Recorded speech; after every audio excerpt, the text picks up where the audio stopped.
Bismillahirrahmanirrahim. Assalamualaikum warahmatullahi wabarakatuh. Innal hamdalillah nahmaduhu wa nasta'inuhu wa na'udzu billahi min sururi anfusina wa min sayyiati a'malina may yahdihillahu fala mudilla lahu wa may yudlil fala hadiyalah. Wa asyhadu an la ilaha illallah wahdahu la syarikalah wa asyhadu anna Muhammadan abduhu wa rasuluh la nabiyya ba'da. Segala puji bagi Allah yang telah memberikan kepada kita nikmat yang tiada batasannya, sehingga sudah sepatutnya bagi kita untuk selalu bersyukur kepada Allah dengan syukur yang sebenar-benarnya, tidak hanya melalui ucapan tetapi lisan dan perbuatan, dengan terus meningkatkan keimanan dan ketakwaan kita kepada Allah Subhanahu wa taala.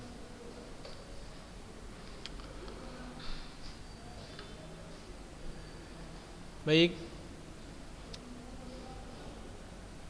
pada hari ini kita memasuki bab baru, yaitu bab 4 tentang meneladani kehidupan dari cerita pendek. Sebelumnya kita telah membahas teks anekdot di bagian keempat. Jadi antara teks cerita pendek dan teks anekdot ini punya kemiripan, yaitu sama-sama bercerita gitu. Yang di dalamnya juga ada hal-hal yang patut untuk kita teladani. Di dalam teks anekdot kita telah mengenalnya. Apa itu teks anekdot? Kita telah membandingkan dan membedakan antara teks anekdot dan juga teks humor. Jadi apa bedanya cerita lucu atau humor itu dengan teks anekdot? Kemudian kita telah menyimpulkan teks anekdot, dan pada pembelajaran sebelumnya juga kita telah menganalisis struktur serta kaidah-kaidah kebahasaan yang ada di dalam teks anekdot. Dan tidak lupa pula yang terakhir kali kita telah belajar cara membuat teks anekdot. Jadi harapan Ana di teks anekdot ini, Ananda sekalian sudah memahaminya dengan baik. Kalaupun masih ada yang tidak jelas atau kurang jelas terhadap penjelasan Ana, maka Ana memberikan langkah mudah agar antum dapat memahaminya, yaitu dengan membaca kembali materi sebelumnya atau melihat video-video sebelumnya. Jika juga belum memahaminya dengan baik, boleh ditanyakan kepada Ana berkenaan dengan hal-hal yang belum dipahami tersebut. Nah, di bab 4 ini kita akan membahas tentang cerita pendek dan meneladani kehidupan yang ada di dalam cerita tersebut.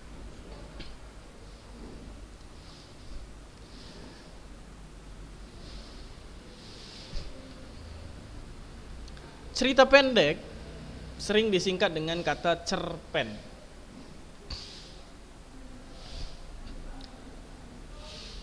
Pastinya kita semua pernah membaca sebuah cerita.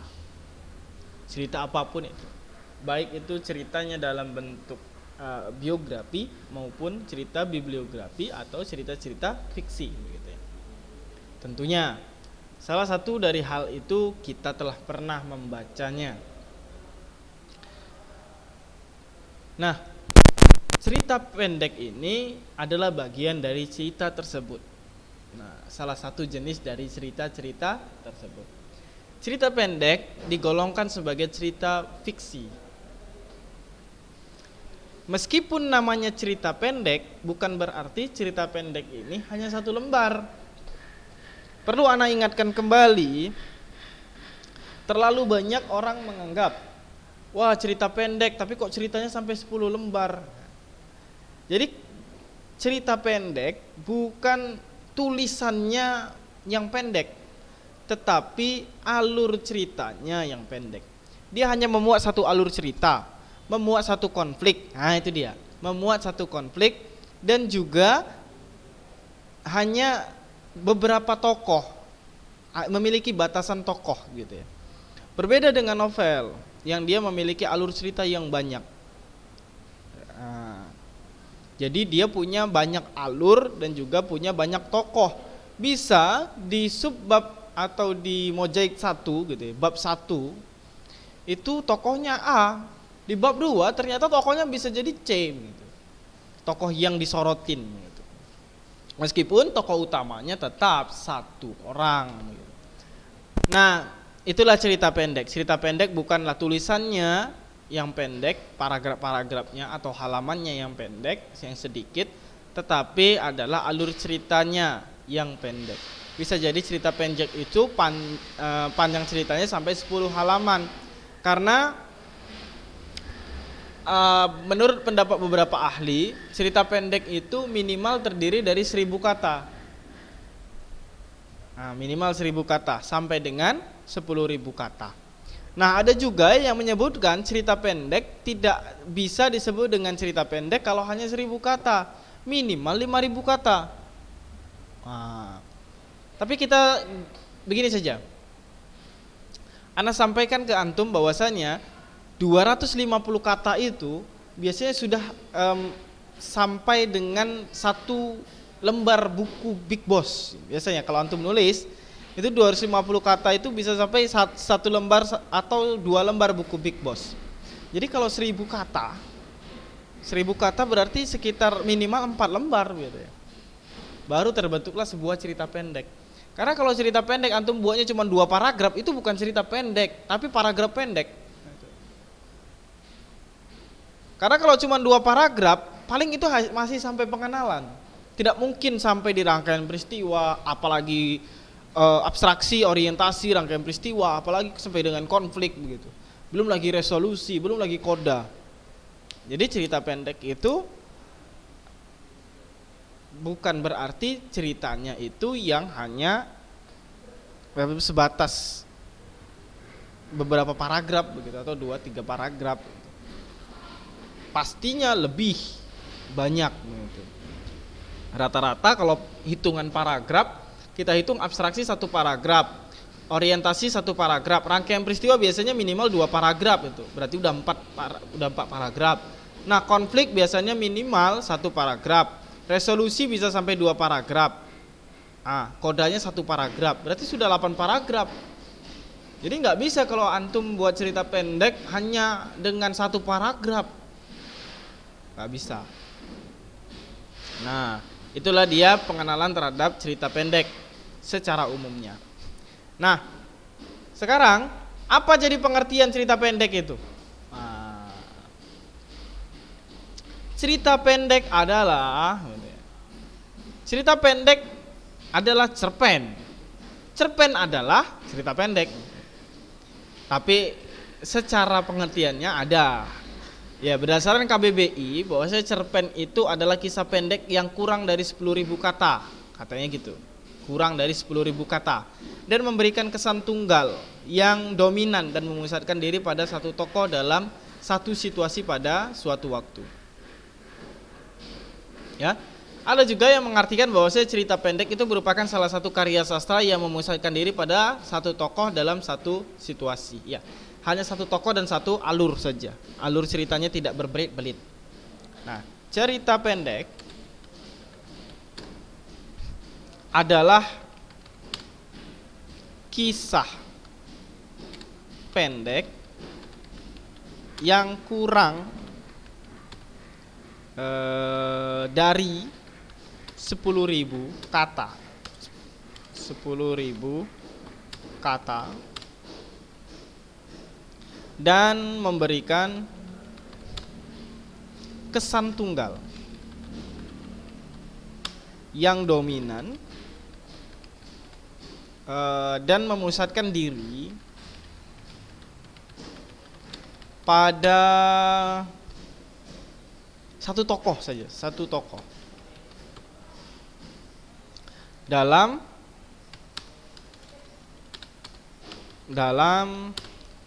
satu situasi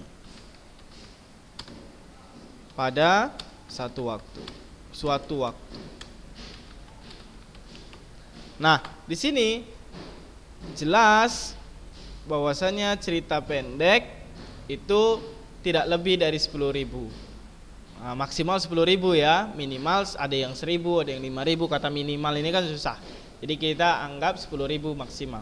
Karena kalau udah 10.000 ke atas, 10.000 kata ke atas, dia digolongkan sebagai novelet.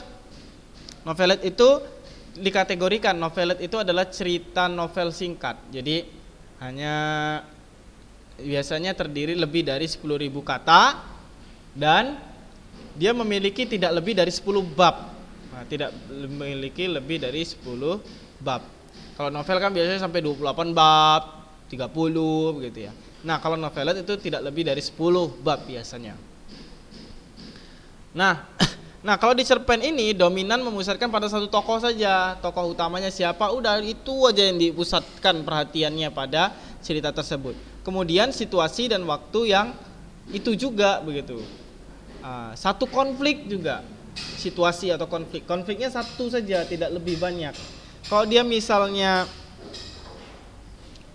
ada menceritakan cerita pendek tentang kebakaran, maka konfliknya tentang kebakaran itu saja, tidak sampai merembet-rembet pada pembahasan-pembahasan yang lainnya gitu. Pembahasan tentang rumah tangga, keluarga tidak ada.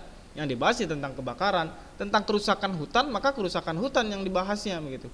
Kalau dulu di kelas 9 antum insya Allah sudah belajar juga, ada itu kisah Gunung Beser itu ya, itu tentang lingkungan ya cerita pendeknya. Maka pusatnya penceritaannya pada lingkungan itu sendiri dan konfliknya ya satu, tidak lebih dari satu. Tayyib, itulah dia cerita pendek. Nah, mengidentifikasi nilai-nilai kehidupan dalam cerita pendek begitu. Nah, sebelum kita identifikasi itu, maka kita perlu mengenali ciri-ciri dari cerita pendek. Apa-apa saja ciri-cirinya? Nah, Anda tidak perlu ketik ya, tapi Anda sampaikan satu persatu, nanti antum bisa tulis di buku catatan. Yang pertama, ciri-ciri dari cerita pendek, bentuk tulisannya singkat, padat, dan lebih pendek dari novelet dan novel. Lebih pendek ya dari novelet dan novel, karena tidak lebih dari 10.000 kata. Yang kedua, tulisan kurang dari 10.000 kata. Yang ketiga, sumber ceritanya itu dari kehidupan sehari-hari, baik pengalaman sendiri maupun orang lain. Jadi antum boleh menceritakan kisahnya orang lain di dalam cerita pendek yang antum buat. Keempat ya tadi ya. Tidak melukiskan seluruh kehidupan pelakunya karena mengangkat masalah tunggal atau sarinya saja. Jadi tidak menceritakan seluruh aspek kehidupan si tokoh utama. Karena yang kita mau bahas itu satu konflik saja. Yang Anda sebutkan tentang kebakaran ya kebakaran itu saja. Jadi hanya satu konflik. Tidak membahas semua kehidupan tentang keluarga, pertemanan, sekolah itu, dan nanti larinya ke novel atau novel gitu ya. Yang kelima, habis dibaca sekali duduk dan hanya mengisahkan sesuatu yang berarti bagi pelakunya. Jadi yang terkenal itu cerpen adalah habis dibaca dalam sekali duduk begitu ya. Jadi dengan sekali duduk kita bisa menghabiskan membacanya itu habis satu cerpen itu tadi. Tidak dengan novel. Novel itu bisa berminggu-minggu kita menyelesaikannya. Kalau cerpen harus sekali duduk. Mengapa? Kalau nggak sekali duduk kita sambung besok lagi, ceritanya gantung. Karena dia cuma satu konflik, satu permasalahan. Mau nonton kayak film drama Indonesia itu yang tiba-tiba dendeng bersambung? Nggak bisa kayak gitu. Ini berbeda ya, berbeda. Yang keenam, tokoh-tokohnya dilukiskan mengalami konflik sampai pada penyelesaiannya. Jadi konflik harus ada penyelesaian. Kalau di novel beda. Di novel mau tokohnya nggak menyelesaikan masalah, ya nggak masalah. Karena nanti ada di dalam novel itu unsur terbuka dan tertutup. Kalau terbuka berarti dibebaskan oleh pengarang, pembaca itu menyimpulkan hasil akhir dari ceritanya itu tadi. Kalau tertutup berarti memang ditutup ceritanya sama si penulis. Kalau cerpen tidak, harus ditutup. harus ada penyelesaian, harus ada koda begitu. Kemudian yang ketujuh, penggunaan kata-katanya sangat ekonomis dan mudah dikenal masyarakat.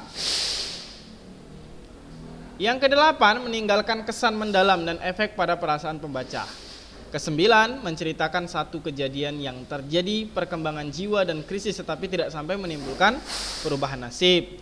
Yang kesepuluh, beralur tunggal dan lurus, alurnya satu saja, nggak bertele-tele. Yang terakhir, penokohannya sangat sederhana, singkat dan tidak mendalam. Nah, itulah dia ciri-ciri dari cerita pendek.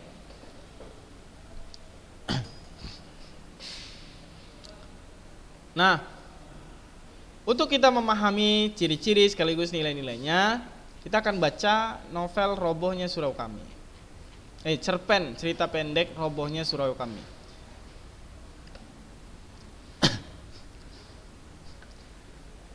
Robohnya Surau Kami oleh A.A. Nafis. Ini terkenal dulu ya, Robohnya Surau Kami.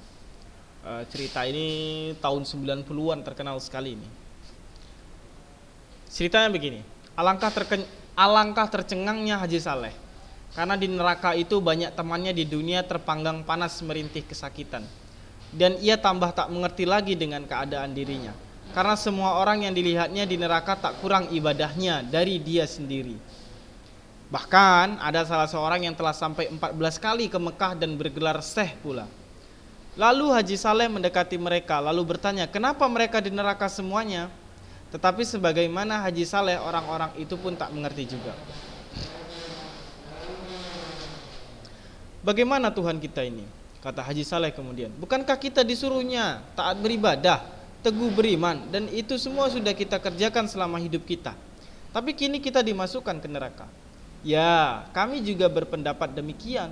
Tengoklah itu, orang-orang senegeri kita semua dan tak kurang ketaatannya beribadah. Ini sungguh tidak adil. Memang tidak adil, kata orang-orang itu mengulangi ucapan Haji Saleh. Kalau begitu kita harus minta kesaksian kesalahan kita. Kita harus mengingatkan Tuhan. Katanya. Ini sebenarnya gila cerita pendeknya. Kalau ia silap memasukkan kita ke neraka ini.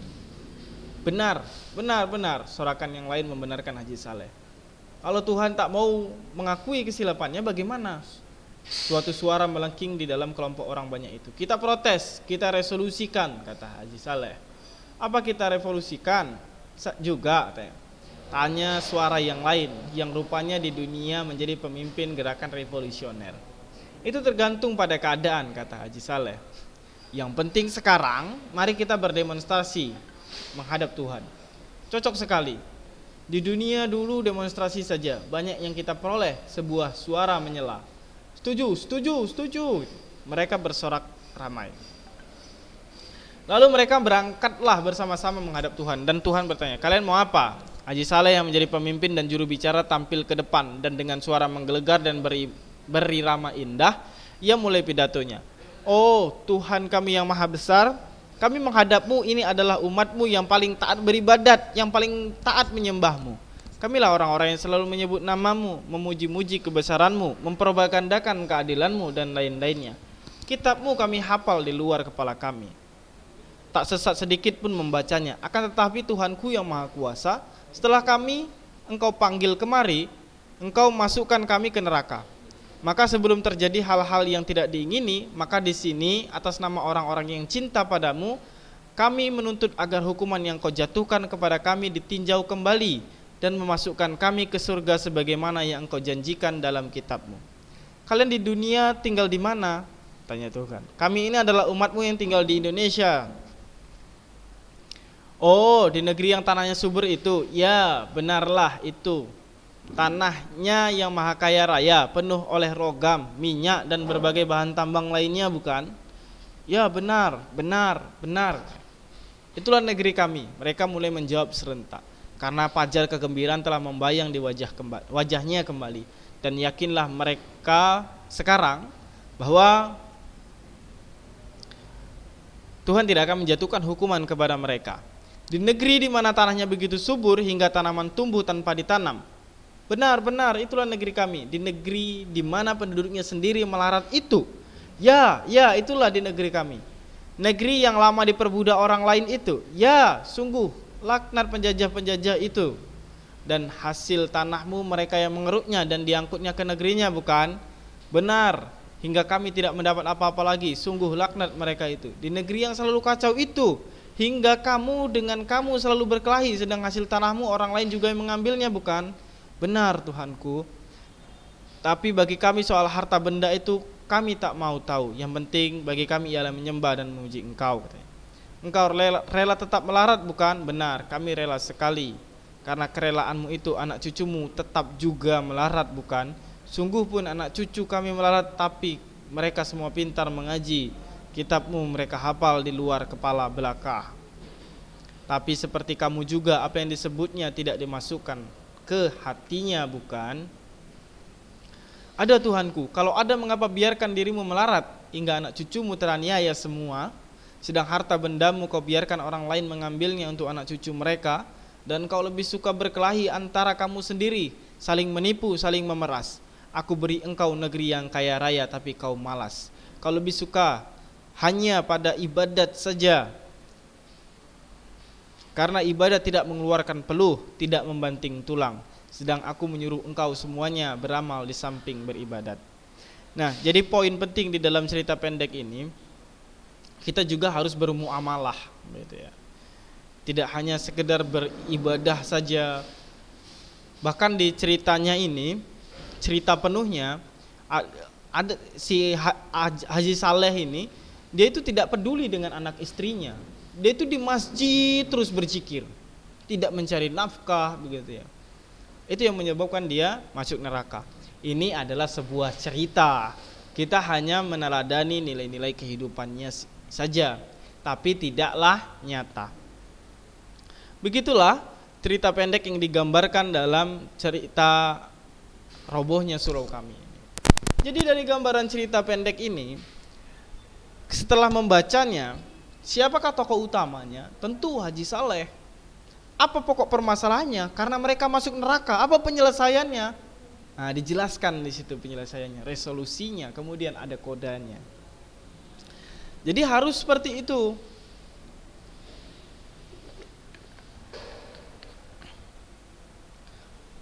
Ada konfliknya, ada konfliknya.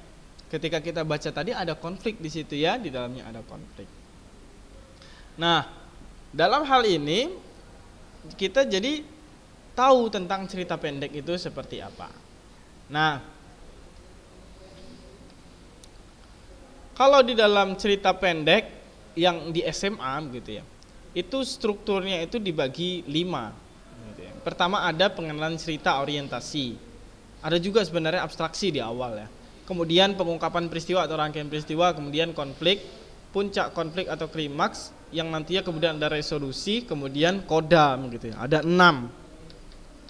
Kalau di SMP, anak tidak salah itu ada 4 dulu waktu SMP antum belajarnya pengenalan cerita, rangkaian peristiwa, konflik dan juga resolusi begitu. Tidak ada koda dan tidak ada abstraksi begitu. Ini ditambah abstraksi dan koda.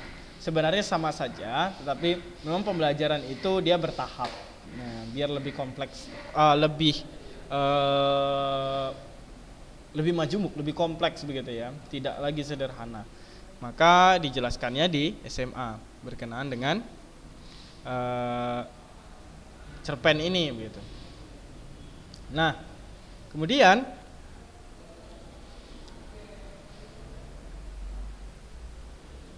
cerita pendek juga memiliki unsur-unsur gitu ya. Unsur-unsur yang membangun di dalamnya.